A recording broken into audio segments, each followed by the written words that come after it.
presupuestos son los mismos de siempre. Son unos presupuestos desastrosos. Son unos presupuestos que, como he argumentado en mi exposición inicial, en absoluto resuelven los problemas de los ceutíes.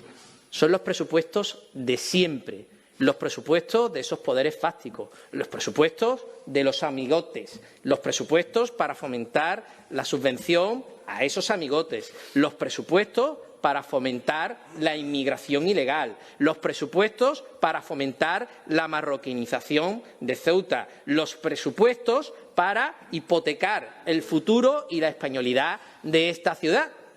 Me sorprende, señora Sandiramani, que usted, para explicar lo que es la cultura española, tenga que recurrir a la Wikipedia. No es algo que se me ocurriría a mí hacer. No, porque sé perfectamente lo que es ser español y sé perfectamente la cultura de la que orgullosamente formo parte. Por lo tanto, no necesito buscar en la Wikipedia el significado de cultura española. Hombre, un poquito más de nivel. Por lo menos podría haber buscado en la antigua Espasa Calpe. Digo yo, que tendrá alguna colección de esta insigne enciclopedia con la que durante tantos años nos ilustramos muchísimos estudiantes. Entiendo que hubiera ilustrado mucho mejor el concepto que lo que ha hecho la Wikipedia. El discurso de Leguleyo. Usted se agarra al artículo tal, al artículo cual, pero en el fondo sabe que tengo razón. Sí, sabe perfectamente que todas y cada una de las exposiciones y enmiendas que hemos hecho al articulado y al uso de la legislación, al uso torticero de la legislación que hacéis para intentar sacar adelante este presupuesto, es totalmente veraz. Que se quede en el artículo 161.8 y me diga que el artículo 162.3 y que me salga con el articulado más arriba, más abajo, bueno, eso lo hace usted para despistar a todas las personas, precisamente por lo que decía durante mi intervención inicial, que aprovechan estas fechas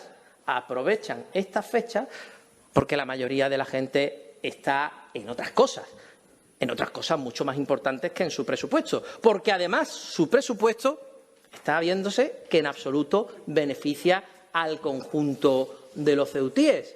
Habla usted de inversiones en las barriadas. Vuelvo a insistirle en lo mismo. Inversiones en las barriadas que estarán perfectamente reseñadas en el papel, aunque, como digo, el Tribunal de Cuentas en absoluto, bueno, les ha dado la razón y han dicho que eso que ustedes presupuestan en el papel, después se cumple, bueno, ni siquiera en su mitad. Pero es que no hace falta que lo diga el Tribunal de Cuentas. Es que llevan ustedes 20 años sentados ahí. No todos, pero por lo menos usted sí. Por lo menos usted sí. Y sabe perfectamente cómo están las barriadas de la ciudad. Saben perfectamente las deficiencias absolutas que tienen la mayoría de las barriadas del campo exterior. Pero no solo las del campo exterior. Esto sigue avanzando. Porque el desastre se les acumula. Cuando se hace una mala gestión política y económica de la ciudad, la consecuencia es que el desastre es progresivo y va avanzando al conjunto de la ciudad. Y no ya solo encontramos el desastre en las barriadas de la periferia, sino que éste va avanzando hacia el centro y las barriadas más céntricas. Habla usted de inseguridad y me viene a sacar los informes del indigno señor Marlaska, que hace los informes a medida para engañar al resto de los españoles. Después los españoles tienen que padecer todo tipo de violencia, de ocupaciones, de agresiones, de atracos, de inseguridad callejera a nivel nacional. No voy a contar lo que se padece en la ciudad de Ceuta a continuo y a diario en muchas de nuestras barriadas. Seguro que eso no lo recogen los informes del señor Marlaska. Y no lo recoge porque no le interesa.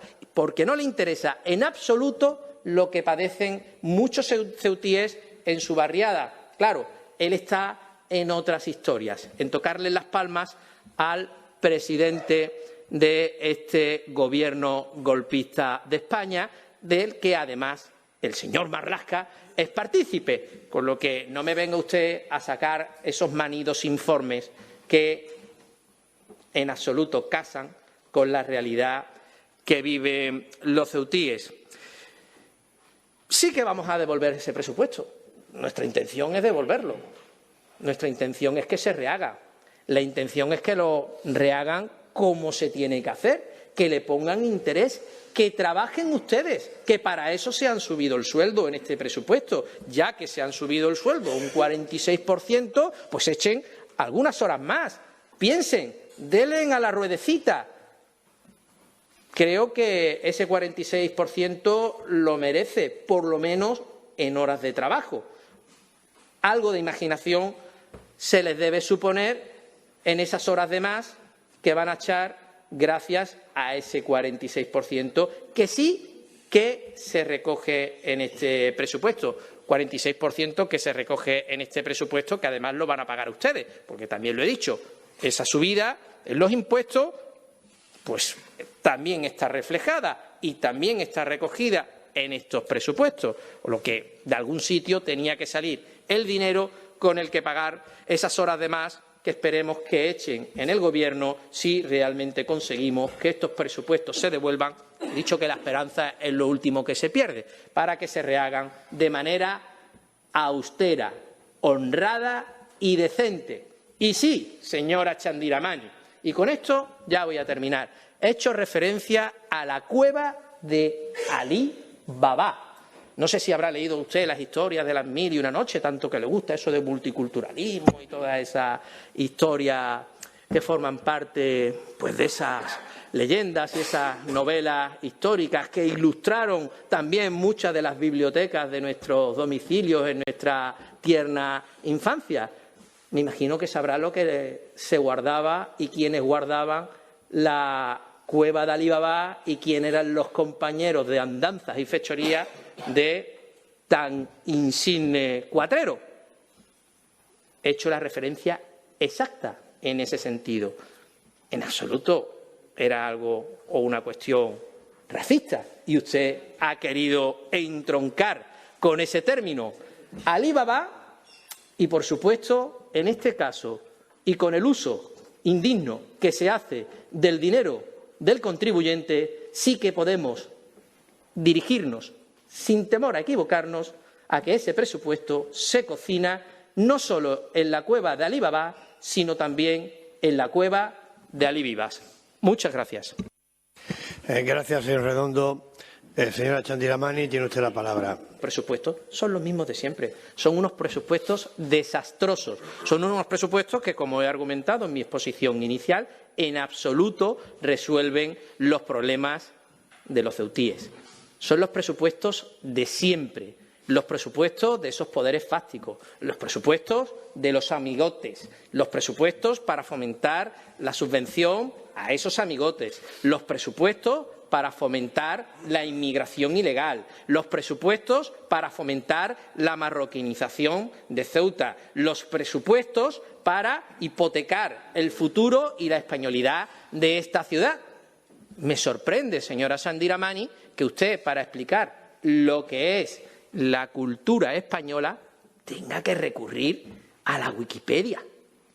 No es algo que se me ocurriría a mí hacer. No, porque sé perfectamente lo que es ser español y sé perfectamente la cultura de la que orgullosamente formo parte. Por lo tanto, no necesito buscar en la Wikipedia el significado de cultura española. Hombre, un poquito más de nivel. Por lo menos podría haber buscado en la antigua Espasa Calpe. Digo yo, que tendrá alguna colección de esta insigne enciclopedia con la que durante tantos años nos ilustramos muchísimos estudiantes. Entiendo que hubiera ilustrado mucho mejor el concepto que lo que ha hecho la Wikipedia. El discurso de Leguleyo. Usted se agarra al artículo tal, al artículo cual, pero en el fondo sabe que tengo razón. Sí, sabe perfectamente que todas y cada una de las exposiciones y enmiendas que hemos hecho al articulado y al uso de la legislación, al uso torticero de la legislación que hacéis para intentar sacar adelante este presupuesto, es totalmente veraz. Que se quede en el artículo 161.8 y me diga que el artículo 162.3 y que me salga con el articulado más arriba, más abajo, bueno, eso lo hace usted para despistar a todas las personas, precisamente por lo que decía durante mi intervención inicial, que aprovechan estas fechas porque la mayoría de la gente está en otras cosas mucho más importantes que en su presupuesto, porque además su presupuesto está viéndose que en absoluto beneficia al conjunto de los ceutíes. Habla usted de inversiones en las barriadas. Vuelvo a insistirle en lo mismo. Inversiones en las barriadas que estarán perfectamente reseñadas en el papel, aunque, como digo, el Tribunal de Cuentas en absoluto, bueno, les ha dado la razón y han dicho que eso que ustedes presupuestan en el papel, después se cumple, bueno, ni siquiera en su mitad. Pero es que no hace falta que lo diga el Tribunal de Cuentas. Es que llevan ustedes 20 años sentados ahí. No todos, pero por lo menos usted sí. Por lo menos usted sí. Y sabe perfectamente cómo están las barriadas de la ciudad. Saben perfectamente las deficiencias absolutas que tienen la mayoría de las barriadas del campo exterior. Pero no solo las del campo exterior.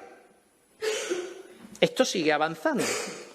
Porque el desastre se les acumula. Cuando se hace una mala gestión política y económica de la ciudad, la consecuencia es que el desastre es progresivo y va avanzando al conjunto de la ciudad. Y no ya solo encontramos el desastre en las barriadas de la periferia, sino que este va avanzando hacia el centro y las barriadas más céntricas. Habla usted de inseguridad y me viene a sacar los informes del indigno señor Marlaska, que hace los informes a medida para engañar al resto de los españoles.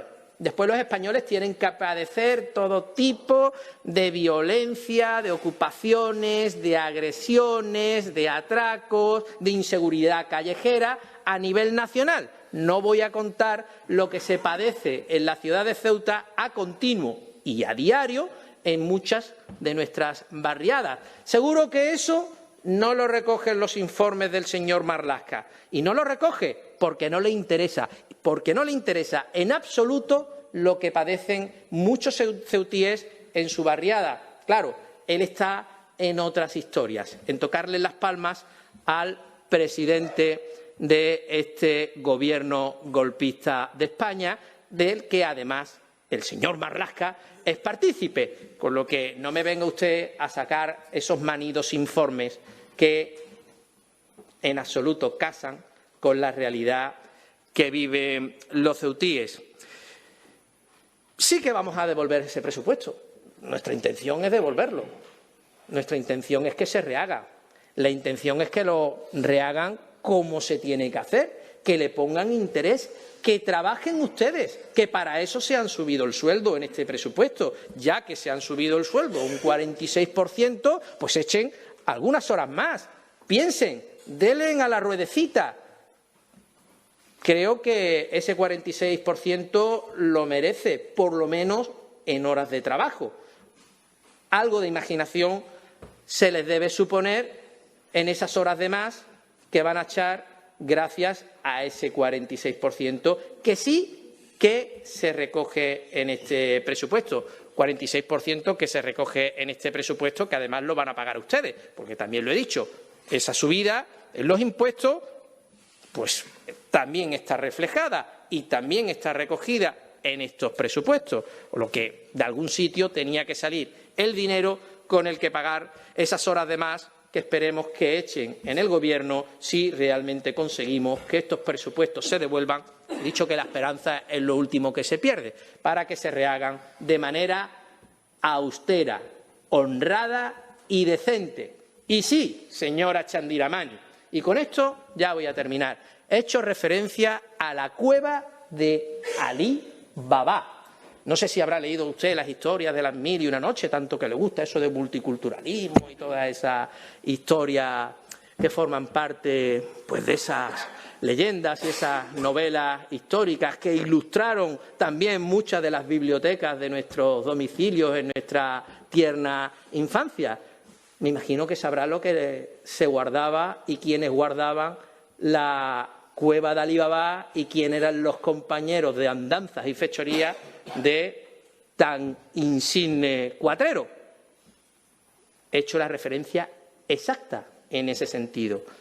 En absoluto era algo o una cuestión racista y usted ha querido entroncar con ese término Alí Baba y, por supuesto, en este caso y con el uso indigno que se hace del dinero del contribuyente, sí que podemos dirigirnos, sin temor a equivocarnos, a que ese presupuesto se cocina no solo en la cueva de Alí Baba, sino también en la cueva de Alí Vivas. Muchas gracias. Gracias, señor Redondo.